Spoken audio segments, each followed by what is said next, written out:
GGM, or where the fuck it is, OMG, GGM. What a game we got here between the Lakers and the Timberwolves.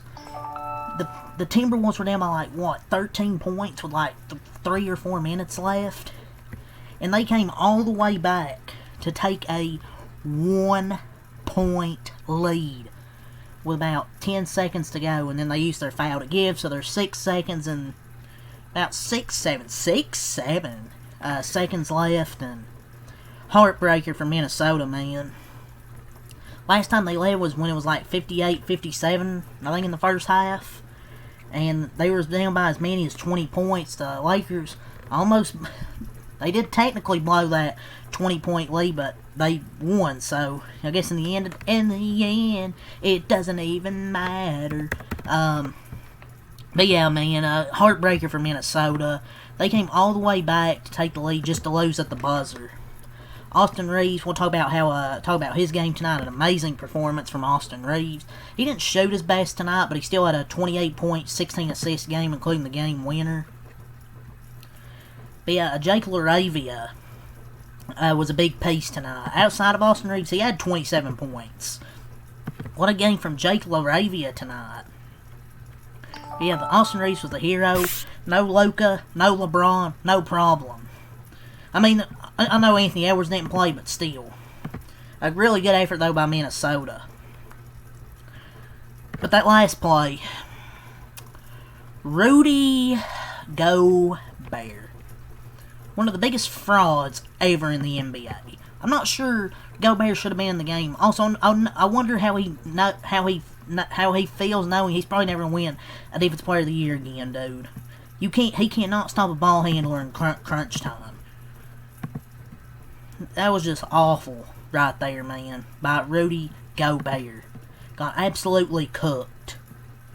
Don't even know why, because they should have known he was going to get involved in that action on that play, and they still didn't take him out. Look, he's one of the best defensive centers, probably rim protectors, but he should never be on the court defensively at the end of game on a final possession after a dead ball. Both can be true.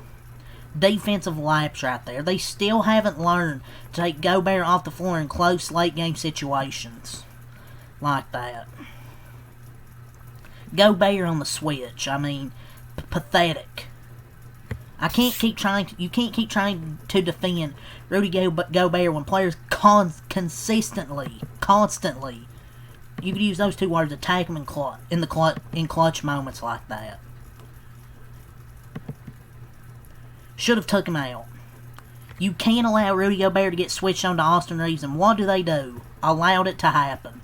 And Ayton outplayed Gobert twice this season as well. Don't let that go under the radar. He completely outplayed Rudy Gobert, which isn't hard to do, because he don't have no offensive bag, so I'd hope he outplay him. But still. But yeah, Rudy Gobert, just pathetic. Let's talk about Austin Reeves. 28 points, 16 rebounds by Austin Reeves. Hit the game winner tonight. Phenomenal by Austin Reeves. I mean, he's been great this season. You know, you haven't had LeBron. Luka goes out for at least a week. And then Austin Reeves with the way he's been playing. Tonight, he's just been putting up numbers. 26-9-5. 25-11-7. 51-9-11. 41-5-4. 28-16.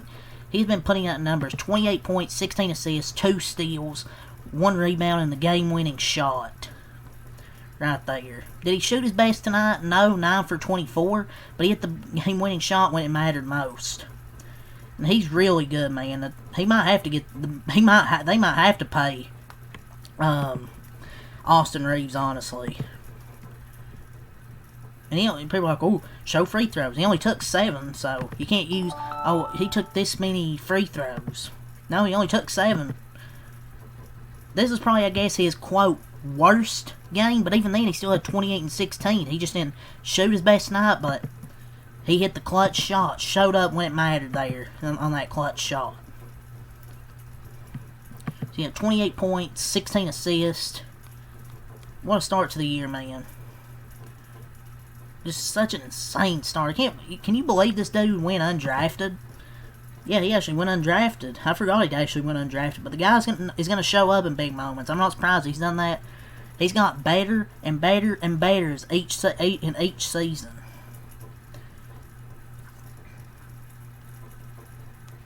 So yeah, great job by Reeves. But let's talk about Jake LaRavia. 27 points, 8 rebounds for LaRavia. He got the start tonight. Somebody in the crowd yelled, who's number 12 during the silence for a free throw. Well, and at one point in the game he was 9 for 10, 4 or 5 from 3. I guess that's your answer to who number 12 is. Whoever the hell said that. But even Dalton Connect had, 13 points? 15? So, got the exciting Whites tonight for the Lakers. The exciting Whites. And LaRavia was 10 of 11. That's fire. That game winner is going to be talked about, obviously, but Jake LaRavia went off. That's his best game as a Laker so far. 10 of 11 from the field.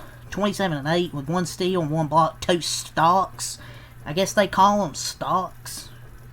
But yeah, hell of a game from LaRavia. DeAndre Ayton, 17 points, 10 rebounds from DeAndre Ayton. So finally shows up. Finally a pretty good game from DeAndre Ayton. Like, his performance thus far for the Lakers hasn't been fantastic. I mean, I didn't expect it to be, but I expected at least better.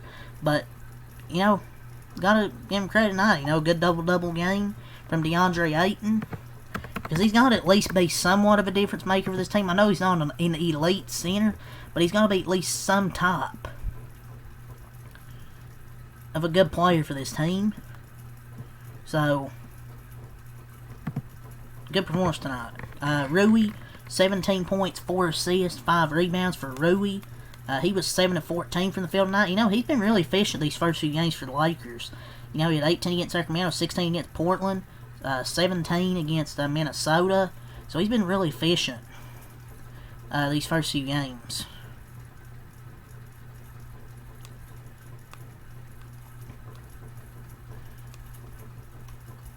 But, I don't know, he's been efficient.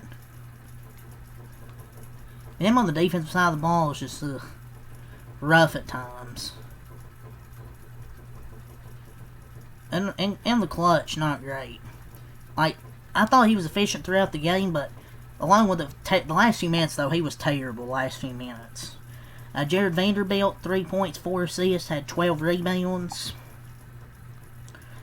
Connect, how about Dalton Connect, 15 points for Dalton Connect.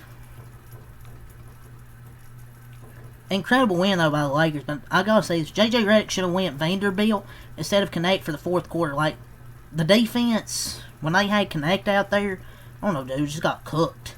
But, hey, I'll give him credit. Dalton Connect, starting to show better signs of improvement on the offensive end, 7 of 13 from the field tonight, so he was a big piece of that win. Nick Smith Jr., 7 points. Jackson Hayes, 2 points. How about Bronny play 5 minutes? Well, he didn't record a stat. The Lakers, though, improved to 3-2. They had 32 in the first quarter, 30 in the second quarter, 35 in the third quarter. So they were really good the first 3 quarters offensively. It just fell apart in the fourth quarter. Only had 19 points. It felt like too stagnant at times. And then their defense just went to shit the last few minutes. That didn't help. They couldn't score. But then they finally got a bucket at the buzzer. Minnesota had 34 in the first quarter, 24 in the second quarter, 28 in the third quarter, 29 in the fourth quarter. They dropped 2 and 3. We'll go over their stats now. Their leading scorer, Julius Randle, 33 points, 6 assists, 5 rebounds. Really good game from Julius Randle. So, he was 10 of 20 from the field, 4 of 7 from 3. I feel like Julius Randle and McDaniels did all they could. Come back from 20 in the fourth. McDaniels and Randle proved again, though, they can carry the offensive load without Ant, both scoring 30-plus points.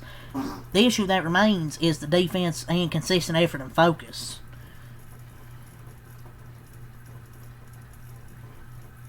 But Anthony Edwards, Julius Randle, and Jay McDaniels are the only players that are really playing well for this season. And Ant played less than half the game. Somebody else has really showed up besides those 3 guys.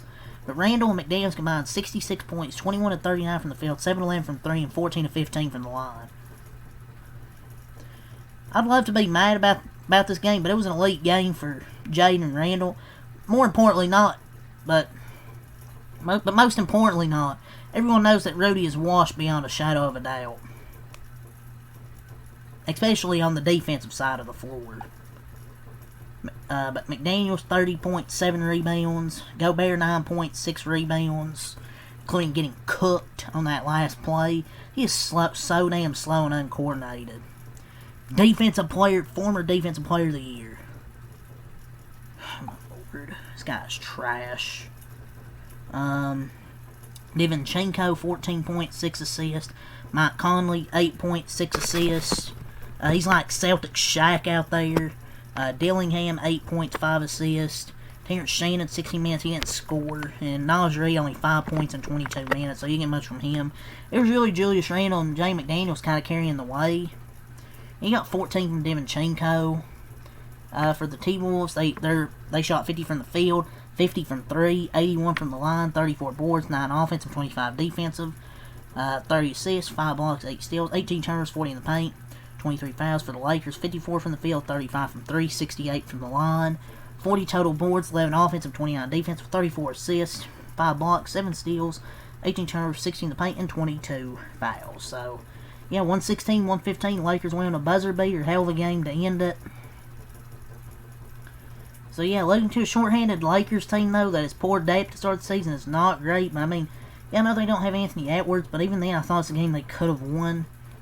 But, yeah, that's all to say. Leave a like, subscribe for more. Peace, and have a good night.